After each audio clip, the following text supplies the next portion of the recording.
Understanding copyright permissions and licensing is important in the design industry, whether you're using someone else's work or want to protect your own work. We'll give you an overview of key terms and outline some rules of copyright to follow. By the end of this chapter, you'll know how to identify when and how to obtain permissions to use images and understand the legal and ethical implications. Let's get started.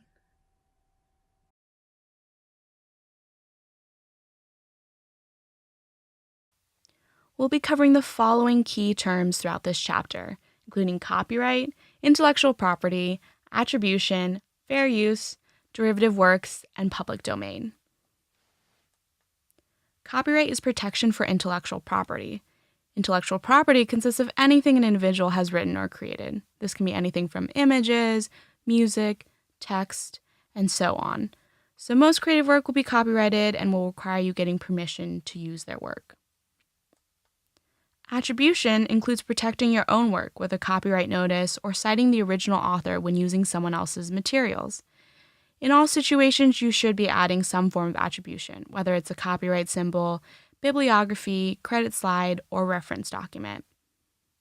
To add a copyright symbol, the U.S. Copyright Office recommends adding the C symbol, the year of publication, and the name of the owner of copyright.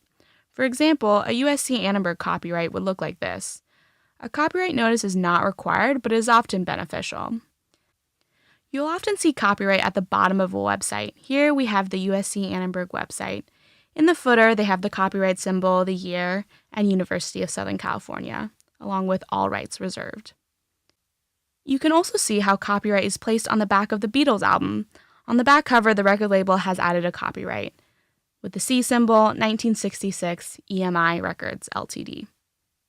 Some exceptions exist when it comes to needing permission, and that falls under the fair use doctrine. As defined by the U.S. Copyright Office, fair use is a legal doctrine that promotes freedom of expression by permitting the unlicensed use of copy-protected works in certain circumstances, such as criticism, commentary, news reporting, teaching, scholarship, and research.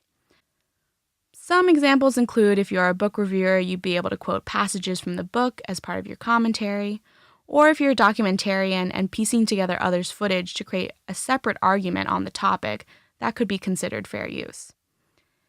It's not always straightforward, though, so other factors should be considered, such as the amount of materials used or how transformative the material is from the original. Be careful not to overuse materials without any editing or change. Even though you are not required to get permission, it's still good practice that you give credit to the original author or creator. Note that the fair use doctrine does not protect you from being sued, so be careful.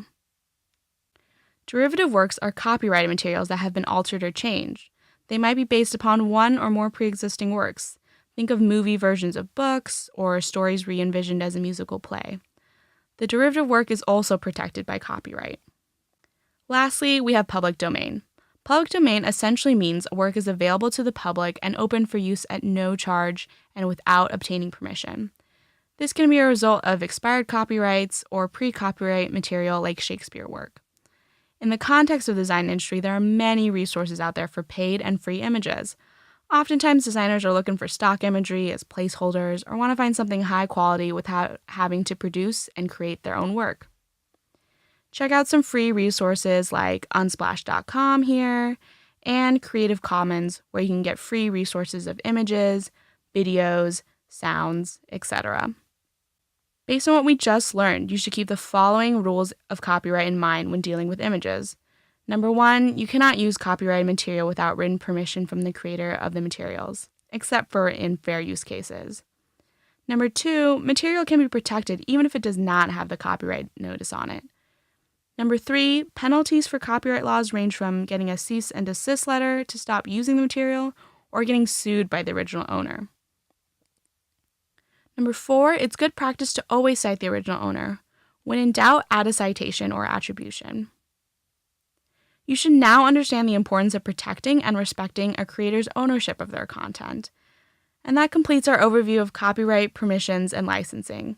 Continue on to the next chapter where Rick will be leading us through understanding digital image essentials.